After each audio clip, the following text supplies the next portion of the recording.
Ireo ihany zay bakeo. Ireo ihany zay bakeo. Masalala zay tompoko azafady. Ireo ihany zay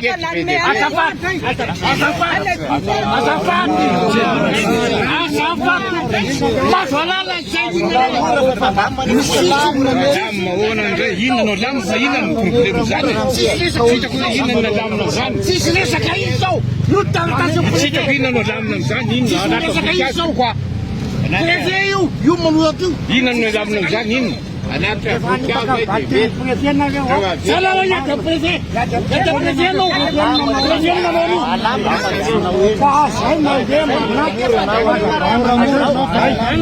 Aza bahanana zay. Kama inona no laminanareo. Inona no laminanareo. Inona no laminareo. Inona no laminareo. Ano kasete itanao zao.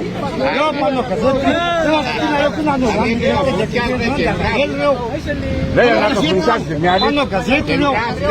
Alona aloha tsika fampiresaka. Zao no navatsika anazy tsy mifanositsika. Tsy manosy. Ray aman-dreny azafady, manao azafady. Roapolo aminareo raisitsika dia manatra voninkazo nareo vita ny roapolo dia memitra dia miditra bay ny roapolo.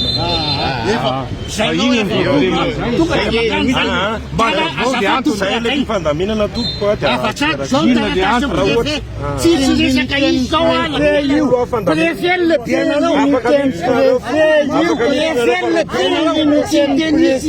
fazafaza moa azafady. Temora aminareo nga zao Inona ny problema tsy fanalatsika alô tsika mpanajana amresaka tsy mifanalafitsika tsy ray kilometra anao alamitsika hoe rahakareo zay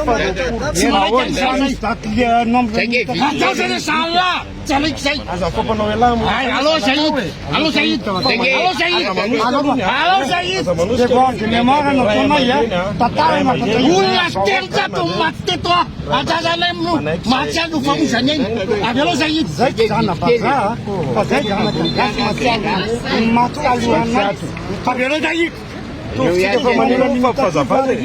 nareo ane tsika fa problema andizy.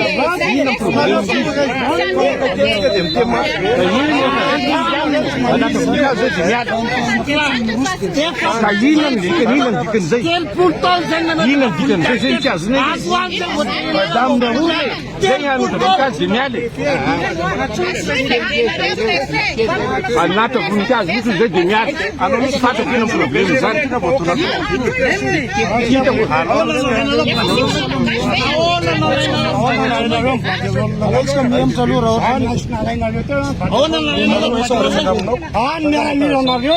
Zazo hoe tao miresaka aminao.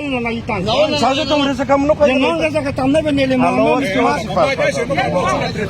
Ka nareo ny mba